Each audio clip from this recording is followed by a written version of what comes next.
আশুরার সময় 2টা রোজা রাখতে বলেছেন। বিশ্বনবী রেখেছিলেন একটা রেখেছিলেন, আর বলেছিলেন আমি যদি আগামী বছর বাঁচি লা আসুমান্না তাসা, 10 তারিখে তো এবার রাখলাম, 10ই মুহররম, আগামী বছর বেঁচে থাকলে 9ই মুহররম রাখবো। কিন্তু এর পরের বছর বিশ্বনবীকে তুলে নিল কে? বিশ্বনবী রাখতে পারে নাই, কিন্তু বিশ্বনবীর চেতনা ছিল রাখার, ঠিক কিনা? বিশ্বনবী এমন নবী যার চেতনাটাও সুন্নাত। আমরা সুন্নাহ বলতে বিশ্বনবীর কথাগুলোকে বুঝি না, বিশ্বনবীর কথাগুলা সুন্নাত, বিশ্বনবীর আদেশগুলা সুন্নাত, বিশ্বনবীর নিষেধগুলা সুন্নাত। হাত্তাল হারাকাত ওয়াস সাকানাত, তিনি যে নড়তেন এটাও সুন্নাত, তিনি না নড়ে চুপ হয়ে যে বসে থাকতেন এটাও সুন্নাত। বিশ্বনবী যে ঘুমাতেন ওইটাও সুন্নাত। আল্লাহু আকবার। এজন্য বিশ্বনবীর সুন্নাহর উপর বেশি বেশি আমল করতে হবে। রাজি আছেন? সুন্নাহ আমল করলে বেদাত বিদুরিত হবে। আল্লাহ সহি সমঝ দান করুক। বিশ্বনবী সোমবারে রোজা রাখতেন। আমাদের অনেক মা বোনেরা রোজা রাখতে চায়, তো রাখতে যে তারা কিছু বেদাত করে ফেলে। যত জায়গায় যতটা সুন্নাহ আছে ওই সুন্নাহ সরায় ফেললে ওই জায়গায় বেদাত ঢুকে, ঠিক কিনা? আমাদের মায়েরা শবে মেরাজের রোজা রাখে। শবে মেরাজের রোজা বলতে শরিয়াতে কোনো রোজা নাই, ঠিক কিনা? বিশ্বনবী যা শিখিয়েছেন তাতে বরকত রহমত বেশি না কম? বিশ্বনবী সোমবার বৃহস্পতিবার রোজা রাখতেন। এজন্য মায়েরা বোনেরা যদি রোজা রাখতে চায় তাদেরকে বলে দিবেন সোম আর বৃহস্পতি রাখবেন। বিশ্বনবী মাসে 3টা স্পেশাল রাখতেন, আইয়ামুল বীর, 13, 14, 15। মা বোনেরা যদি রাখতে চায় এদেরকে বলে দিবেন তারা যেন এই দিনগুলোতে রাখে। তারপরে বিশ্বনবী সাল্লাল্লাহু আলাইহি ওয়াসাল্লাম রমাদান শেষে যে ঈদুল ফিতর হয়, শাওয়ালের প্রথম দিন আমরা ঈদুল ফিতর সেলিব্রেট করি ওয়ার্ল্ড ওয়াইড। ঈদুল ফিতরের পরে শাওয়ালের বাকি 29 দিনের যে কোনো 6 দিন আপনি 6টা রোজা রাখতে পারেন। বিষ্ণু সাল্লাল্লাহু আলাইহি ওয়াসাল্লাম বলেছেন মান সামা রমাদানা সুম্মা আতবাআহু সিত্তাম মিন শাওয়াল কানা কাসিয়ামিদ দাহর। রমজানের রোজা রাখার পরে যে শাওয়ালের 6টা রোজা রাখলো সেজন্য সারা বছর রোজা রাখলো। এগুলো হচ্ছে সুন্নাহ সম্মত রোজা, সোম বৃহস্পতি। তারপর জিলহজের প্রথম 10 দিন বিশ্বনবী রোজা রাখতে বলেছেন। আরাফার ময়দানে যেদিন লব্বাইক আল্লাহুম্মা লব্বাইক বলে হাজিরা হজ করে ওই দিন রোজা রাখতে বলেছেন। বেশি বেশি যারা ইস্তেগফার পড়ে তাদের 5টা লাভ। আওয়াজ করে বলতে হবে কয়টা? 5টা। নাম্বার 1, মান লাজিমাল ইস্তিগফার জাআলাল্লাহু লাহু মিন কুল্লি দীকিন মাখরাজা। যে সব সময় ইস্তেগফারের সাথে লাজিমা মানে লেগে থাকে, আঠার মতো। কিসের মতো? চুইংগাম খান না আপনারা? চুইংগাম যদি হাতের মধ্যে লাগান আঠার মতো লেগে থাকে না? বাচ্চারা আবার দুষ্টামি করে চুইংগাম খেয়ে আরেকজনের চুলের মধ্যে লাগায় দেয়, আছে না নাই? তখন সরিষার তেল দিয়ে ছুটাইতে হয়, তাই না? তো মান লাজিমাল ইস্তিগফার, যে ইস্তিগফারের সাথে আঠার মতো লেগে থাকে সে 5টা জিনিস পায় জীবনে। চিল্লায় বলেন না কয়টা? 1 নাম্বার, জাআলাল্লাহু লাহু মিন কুল্লি দীকিন মাখরাজা। সব বিপদ থেকে তার উদ্ধার করে কে? আল্লাহ। আমাদের জীবনে বিপদ আপদ আছে না নাই? আছে। কম না বেশি? বেশি। কত বিপদ, কত ধরনের বিপদ। যে কোনো সময় দুর্ঘটনা হতে পারে, রোড অ্যাক্সিডেন্ট, আছে না নাই? আছে। যে কোনো সময় গুম হয়ে যেতে পারেন, আপনারা খুঁজে পাবেন আপনার স্বজনরা। যে কোনো সময় ক্রস ফায়ারের মধ্যে পড়তে পারেন, ঠিক কি না? যে কোনো সময় বজ্রপাতে আপনি নিহত হতে পারেন, ভূমিকম্পের মাঝখানে পড়তে পারেন, 2 জন কোবাকবি লাগছে আপনি মাঝখানে, হইতে পারে না? জাআলাল্লাহু লাহু মিন কুল্লি দীকিন মাখরাজা। এরকম সব ধরনের বিপদ থেকে তারে রক্ষা করবে কে? আল্লাহ। যদি ইস্তিগফারের সাথে আঠার মতো লেগে থাকা যায়। এই হলো নাম্বার 1। নাম্বার 2, ওয়া মিন কুল্লি হাম্মিন ফারাজা। যে সব সময় আঠার মতো ইস্তিগফারের সাথে লেগে থাকবে আল্লাহ তাকে দুশ্চিন্তা থেকে মুক্তি দিবেন, তার কোনো টেনশন থাকবে না। সুবহানাল্লাহ পড়েন। আমাদের জীবনে টেনশন আছে না নাই? জীবন নিয়ে টেনশন, মরণ নিয়ে টেনশন, ক্যারিয়ার নিয়ে টেনশন, বাড়ি ভাড়ার টেনশন, বিদ্যুৎ বিলের দাম বেড়ে যাচ্ছে টেনশন, ঘরের মধ্যে শান্তি নাই টেনশন, দ্রব্যের দাম বাড়তেছে, বেতন কমতেছে টেনশন, ঠিক কিনা? এই টেনশন থেকে আপনাকে মুক্ত রাখবে কে? আল্লাহ। নাম্বার 3, ওয়ায়ারযুকহু মিন হাইসু লা ইয়াহতাসিব। এমন জায়গা থেকে আল্লাহ আপনাকে রিজিকের ব্যবস্থা করবে আপনি কল্পনাই করতে পারবেন না। রিজিক দেওয়ার মালিক কে? কেউ যেটা পারে না, পারে কে? এমন জায়গা থেকে তিনি রিজিক দিবেন আপনি কল্পনাই করতে পারেন না। আপনি হিসাবই করেন না যে এখান থেকে কিছু রিজিক আমি পাবো। কিন্তু আল্লাহ ব্যবস্থা করে দিয়েছে, সুবহানাল্লাহ পড়েন। 4 নাম্বার, যতক্ষণ ইস্তেগফারের সাথে আঠার মতো লেগে থাকবেন আল্লাহর কোনো শাস্তি আপনার উপর আসবে না। ওমা কান আল্লাহু মুআযযিবাহুম ওয়া হুম ইস্তাগফিরুন, যতক্ষণ আপনি ইস্তেগফার পড়বেন আল্লাহর আযাব আপনারে পাকড়াও করবে না। 5 নাম্বার হচ্ছে আল্লাহ আপনাকে মুস্তাজাবুদ দাওয়া বানিয়ে দিবে। মুস্তাজাবুদ দাওয়া মানে এমন ব্যক্তি, যেই ব্যক্তি দোয়া করা মাত্রই দোয়া কবুল করে কে? সবসময় ইস্তেগফার পড়তে রাজি আছেন তো? আরব বিশ্বে আমরা যখন পড়াশোনা করতাম তখন দেখতাম যে রাস্তাঘাটে বিভিন্ন জায়গায় আজকারগুলো, আল আদইয়াতুল মাসুরা, মাসনুন দোয়াগুলো তারা লিখে রাখতো, যাতে মনের অজান্তেই তাদের চোখ ওই সাইনবোর্ডে পড়লে তারা যেন ওই দোয়াগুলো পড়তে পারে। রাস্তার মধ্যে লেখা থাকতো সুবহানাল্লাহ, আলহামদুলিল্লাহ, আল্লাহু আকবার, লা ইলাহা ইল্লাল্লাহ। আপনি উঁচু কোনো জায়গায় উঠবেন বা লিফটে দিয়ে উপরে উঠবেন, সিঁড়ি দিয়ে উপরে উঠবেন, ওঠার সময় বায়ে লেখা আল্লাহু আকবার। কারণ হাদিসে এসেছে ইদা সাইদনা কাব্বারনা, আমরা যখন উপরের দিকে উঠতাম আমরা পড়তাম আল্লাহু আকবার। ওয়া ইদা নাযালনা সাব্বাহনা, আর যখন আমরা নিচের দিকে নামতাম আমরা পড়তাম সুবহানাল্লাহ। এজন্য হেঁটে হেঁটে কিংবা সিঁড়ি দিয়ে কিংবা লিফট দিয়ে, এলিভেটর দিয়ে আপনি যখন উপরের দিকে উঠবেন কি পড়বেন? আওয়াজ করে পড়েন, কি পড়বেন? আর নিচের দিকে নামলে কি পড়বেন? এই তাসবিহগুলো পড়ে পড়ে জিহ্বাটারে ভিজিয়ে রাখার দরকার আছে না নাই? আমরা যেন আল্লাহর জিকির আর শুকর দিয়ে আমাদের হৃদয়টাকে, জিহ্বাটাকে সিক্ত করে রাখতে পারি। আল্লাহ তুমি তৌফিক দাও। ফরজ সালাতের পরে বিশ্বনবী তাসবিহগুলো পড়তেন, আমরা পড়তে চাই না। আল্লাহ রাসূল সাল্লাল্লাহু আলাইহি ওয়াসাল্লাম সালাম ফেরানোর পরে পড়তেন আল্লাহু আকবার, 3 বার পড়তেন আস্তাগফিরুল্লাহ, আস্তাগফিরুল্লাহ, আস্তাগফিরুল্লাহ, সুবহানাল্লাহ 33 বার, আলহামদুলিল্লাহ 33 বার, আল্লাহু আকবার 33 বার, লা ইলাহা ইল্লাল্লাহু ওয়াহদাহু লা শারীকা লাহ, লাহুল মুলকু ওয়া লাহুল হামদু ওয়া হুয়া আলা কুল্লি শাইইন কাদির। আয়াতুল কুরসি পড়তেন, লম্বা লম্বা অনেক দোয়া করতেন। এগুলো আমরা করি না, আমরা ছোট্ট একটা মুনাজাতের জন্য পাগল হয়ে যাই, তাই না? আসসালামু আলাইকুম ওয়া রাহমাতুল্লাহ, আসসালামু আলাইকুম ওয়া রাহমাতুল্লাহ, আল্লাহুম্মা আমিন বিরহমাতিকা ইয়া আরহামার রাহিমিন, তাই না? আমিন ইয়া আরহামার রাহিমিন। তো হইলো কিছু? তাড়াহুড়ো করবেন না, তাসবিহ পড়বেন, জিকিরগুলো পড়বেন, এগুলো আপনার অন্তরটাকে সিক্ত রাখে। ফরজ সালাতের পরে আয়াতুল কুরসি পড়তে হয়। মান কারা আয়াতাল কুরসি দুবুরা কুল্লি সালাতিন মাকতুবা লাম ইয়ামনাহু মিন দুখুলিল জান্নাতি ইল্লাল মাউত। প্রত্যেক ফরজ সালাতের পরে যে আয়াতুল কুরসি পড়ে তার জান্নাতে ঢোকার ব্যাপারে কোনো বাধা থাকে না একটি জিনিস ছাড়া, সেটা হলো তার মৃত্যু। লোকটা মরে না তাই জান্নাতে যায় না, মরলেই জান্নাতি। প্রত্যেক ফরজ সালাতের পরে আয়াতুল কুরসি পড়বেন তো? আর সর্বাবস্থায় বেশি বেশি করে পড়বেন আস্তাগফিরুল্লাহ। কি পড়বেন? আমার সাথে আওয়াজ করে পড়েন আস্তাগফিরুল্লাহ, আর আওয়াজ করে পড়েন আস্তাগফিরুল্লাহ। আপনারা ইমাম আহমদ ইবনে হাম্বলের নাম শুনেছেন? আমরা ইসলামে 5টা মাযহাবের প্র্যাকটিস করি, কোরআন সুন্নাহর আলোকেই আমরা করি। হানাফি, শাফিঈ, মালিকি। 4 নাম্বারটা আপনারা বলেন, হাম্বলি। হানাফি, শাফিঈ, মালিকি, তারপরে হাম্বলি। এই হাম্বলি মাযহাবের ধারক এবং বাহক ইমাম আহমদ ইবনে হাম্বল। উনি অনেক বড় যুগ শ্রেষ্ঠ মুহাদ্দিস ছিলেন। একক স্বতন্ত্র হাদিসের কিতাব হিসেবে পৃথিবী খ্যাত যে হাদিসের কিতাবটা, যেটার মধ্যে সবচাইতে বেশি সংখ্যক হাদিস আনা হয়েছে, মুসনাদ আহমদ ইবনে হাম্বল, এটার রচয়িতা উনি। সুবহানাল্লাহ পড়েন। প্রায় 40,000 হাদিসের কালেকশন ওই কিতাবের ভেতরে আছে।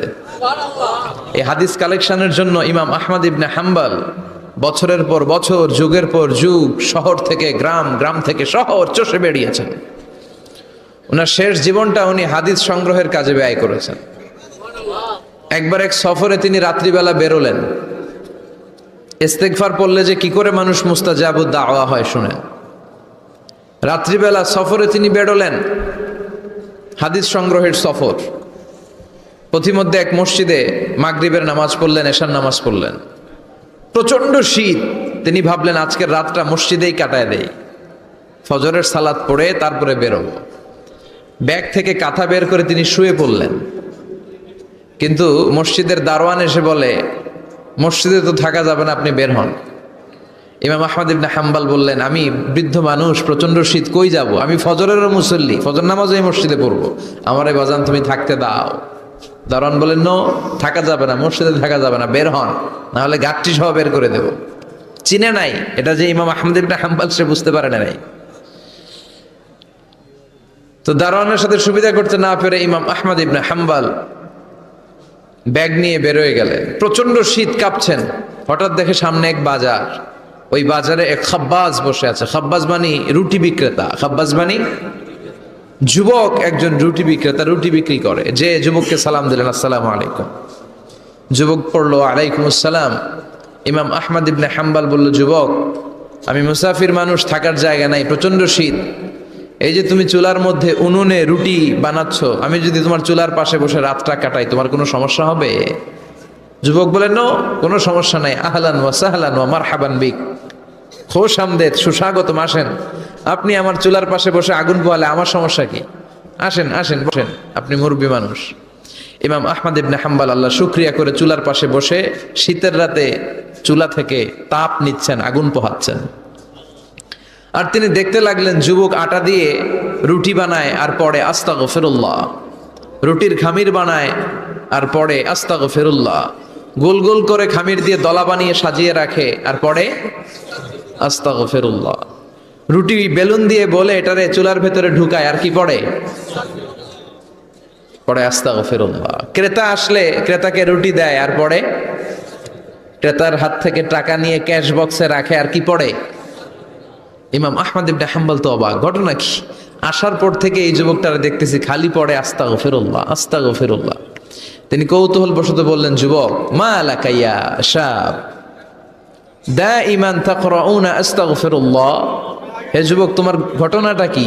আসার পর থেকেই তুমি শুধু দেখতেছি পড়তেছো আস্তাগফিরুল্লাহ, আস্তাগফিরুল্লাহ, কারণটা কি? যুবক বলে, আমি সবসময় ইস্তেগফারের সাথে আঠার মতো লেগে থাকি, আর লেগে থাকার কারণে এর বরকতে আল্লাহ আমাকে মুস্তাজাবুদ দাওয়া বানিয়ে দিয়েছে। মানে আল্লাহ আমাকে এমন বানিয়েছে যে আমি দোয়া করা মাত্রই আমার দোয়া কবুল করে কে? আল্লাহ। ইমাম আহমদ ইবনে হাম্বল বললেন, আনতা মুস্তাজাবুদ দাওয়া, তুমি মুস্তাজাবুদ দাওয়া, মানে তুমি দোয়া করলেই সেটা কবুল হয়ে যায়? যুবক বলে, নাআম আনা মুস্তাজাবুদ দাওয়া, আমি আমার জীবনে যত দোয়া করেছি সব কবুল করে নিয়েছে কে? আল্লাহ। আমি মুস্তাজাবুদ দাওয়া, আমি দোয়া করতে দেরি কবুল হতে সেটা দেরি হয় না। তবে আমার পুরো জীবনের সব দোয়া কবুল হলেও একটা দোয়া এখনো কবুল হয় নাই। এটা শুনে ইমাম আহমদ ইবনে হাম্বলের কৌতূহল, কিউরিসিটি আরো বেড়ে গেল। তিনি বললেন, তোমার জীবনে সব দোয়া কবুল হয়েছে, একটা দোয়া কবুল হয় নাই, কি সেই দোয়া আমারে বলো? যুবক বলে, আমার জীবনে যে দোয়াটা কবুল হয় নাই সেটা হচ্ছে, আমি আল্লাহর কাছে দোয়া করে বলেছিলাম, আল্লাহ, শুনেছি এই জামানার সবচেয়ে বড় মুহাদ্দিসের নাম হচ্ছে ইমাম আহমদ ইবনে হাম্বল, আমি যেন ওই ইমাম আহমদ ইবনে হাম্বলের কপালে একটা চুমু দিয়ে মরতে পারি, তুমি তৌফিক দিও। ইমাম আহমদ ইবনে হাম্বল নিজেকে আর ধরে রাখতে পারলেন না, চোখের পানি ছেড়ে দিলেন, যুবককে জড়িয়ে ধরলেন আর বললেন, ইয়া শাব, আহমদ ইবনে হাম্বলের কপালে চুমু দেওয়ার জন্য আহমদ ইবনে হাম্বলের দরবারে তোমার যাওয়ার দরকার নাই, আহমদ ইবনে হাম্বল নিজেই তোমার দরবারে ছুটে এসেছে। আনাল আহমদ ইবনে হাম্বল, আমি নিজেই আহমদ ইবনে হাম্বল। চিল্লায় পড়েন আল্লাহু আকবার। যুবকটি চিৎকার মেরে সাইয়েদনা আহমদ ইবনে হাম্বলকে জড়িয়ে ধরল। আহমদ ইবনে হাম্বলের হাতে হাত রেখে মুসাফা করলো। আহমদ ইবনে হাম্বলের কপালে একটা চুমু এঁকে দিল আর বলল, ইয়া আহমদ ইবনে হাম্বল, এই ইস্তেগফারের কারণে আমার জীবনের সব দোয়াই কবুল হয়ে গিয়েছে। আপনি সব সময় যদি ইস্তেগফারের সাথে লেগে থাকেন, আপনারে মুস্তাজাবুদ দাওয়া বানাবে কে? আল্লাহ। এজন্য অবসরে যখন কোনো কাজ থাকে না, বেশি বেশি ইস্তেগফার পড়া যাবে না? ইস্তেগফারের সাথে আঠার মতো লেগে থাকা যাবে না? আওয়াজ করে পড়েন আস্তাগফিরুল্লাহ, আরো জোরে পড়েন আস্তাগফিরুল্লাহ, আরো জোরে পড়েন আস্তাগফিরুল্লাহ। খাফিফাতানি আলাল লিসান, দুইটা জিকির আছে জিহ্বা দিয়ে পাতলা, সহজ, চাইলেই করা যায়, কিন্তু সাকিলাতানি ফিল মিজান, মিজানের পাল্লায় অনেক ওজন। Rose TV 24. Enjoy by listening to the Holy Quran. বিচার যদি আল্লাহ করে, বাঁচার উপায় আছে? কথা কন। বিশ্বনবী বললেন, মান নুকিশা উযযিবা, আল্লাহ যার বিচার করবেন ওরে ফাটায়া ছাড়বেন, পিটায়া সাইজ করবেন। মান্নু কিসা হালাকা, যার বিচার আল্লাহ পাই টু পাই করবেন। নামাজ পড়লি না কেন, রোজা রাখলি না কেন, ইসলাম বিরোধীদের সাথে চললি কেন, ইসলাম বিরোধীদের ভোট দিলি কেন, জিজ্ঞাসা আছে না নাই? অন্যায় করলি কেন, ওজনে কম দিলি কেন, খাদ্যে ভেজাল দিলি কেন, মাছে ফরমালিন দিলি কেন, প্রশ্ন আছে না নাই? মেয়েদের দিকে বারবার তাকাইলি কেন, হিন্দি সিনেমা দেখলি কেন, গাঞ্জার টাকার জন্য মায়ের লাথি মেয়েরা ঘর থেকে বের করে দিলি কেন, প্রশ্ন আছে না নাই? একটার পর একটা যদি এমনি এমনি আল্লাহ ধরে, উত্তর দেওয়ার সুযোগ আছে? কথা কন। আর যদি আল্লাহ বলে যা তোরে মাফ করে দিলাম, আমাদের আর কিছু লাগবে না, চিল্লায় কোন ঠিক কিডা? রোজ হাসরে আল্লাহ আমার করোনা বিচার, আল্লাহ করোনা বিচার। পড়েন পড়েন, রোজ হাসরে আল্লাহ আমার করোনা বিচার, আল্লাহ করোনা বিচার। বিচার চাহিনা তব দয়া চাহে, গুনাহগার আল্লাহ করোনা বিচার। আমি জেনে শুনে জীবন ভরে পাপ করেছি পরে পরে, এখন আশা নাই যে যাব তোরে বিচারে তোমার, আল্লাহ করোনা বিচার। পড়েন, রোজ হাসরে আল্লাহ আমার করোনা বিচার, আল্লাহ করোনা বিচার। বলেন আমিন। আল্লাহর বিচার চান নাকি দয়া? জোরে কন। আল্লাহ, আমরা কিশোরগঞ্জের মাহফিল থেকে ঘোষণা দিলাম, কোনো বিচার টিচার আমরা চাই না, আমাদের বিচার করো না, আমাদের আমল দিয়ে আমরা জান্নাতে যাওয়ার বড়াই করি না, আমাদের ভরসা তোমার দয়া, ঠিক কি না? ওই কঠিন বিচারের দিন কোনো হিসাব নিকাশ না করে তোমার মুত্তাকিন বান্দাদের সাথে পেছনে পেছনে আমাদেরকে জান্নাতে ঢুকতে দিও। আর জোরে পড়েন আমিন। তাহলে আল্লাহ বললেন, ফাম্মা মান সাকুলাত মাওয়াজিনু ফাহুয়া ফি আইশাতির রাদিয়াহ, যার মিজানের পাল্লা ভারী হয়ে যাবে তারা আনন্দে থাকবে। মিজানের পাল্লা ভারী করার একটা দোয়া আছে না নাই? শুনবেন, সুবহানাল্লাহি ওয়া বিহামদিহি সুবহানাল্লাহিল আযীম। পড়েন, সুবহানাল্লাহি ওয়া বিহামদিহি সুবহানাল্লাহিল আযীম সুবহানাল্লাহি ওয়া বিহামদিহি সুবহানাল্লাহিল আযীম। বিশ্বনবী বললেন, কালিমাতান খাফিফাতান আলাল লিসান, দুইটা জিকির আছে জিহ্বা দিয়ে পাতলা, সহজ, চাইলেই করা যায়, কিন্তু সাকিলাতান ফিল মিজান, মিজানের পাল্লায় অনেক ওজন। মিজানের পাল্লায় কিন্তু জিহ্বায় অনেক পাতলা। আল্লাহর কাছে বড় প্রিয়, হাবিবাতান ইলার রহমান, আল্লাহর কাছে প্রচন্ড প্রিয়। এক হলো সুবহানাল্লাহি ওয়া বিহামদিহি সুবহানাল্লাহিল আযীম। পড়েন, সুবহানাল্লাহি ওয়া বিহামদিহি সুবহানাল্লাহিল আযীম। আল্লাহ, কঠিন দিনে আমাদের পাল্লা তুমি সেদিন ভারী করে দিও। চিল্লায় পড়েন না আমিন।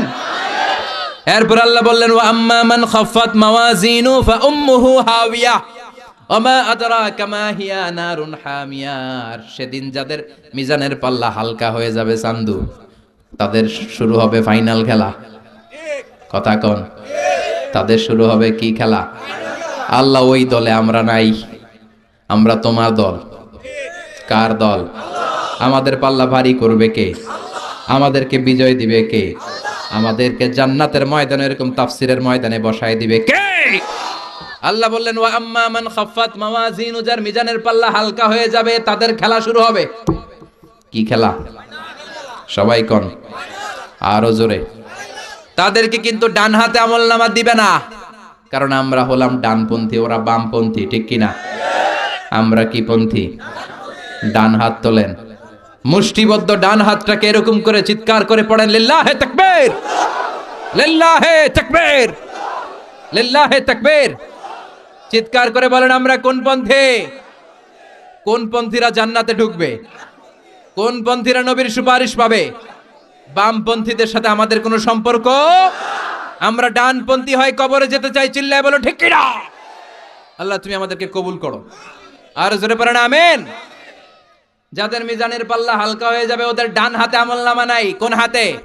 فأما من أوتي كتابه وراء ظهره ফাসাউফা ইয়াদউ সুবুরা ওয়া ইয়াসলা সাঈরা।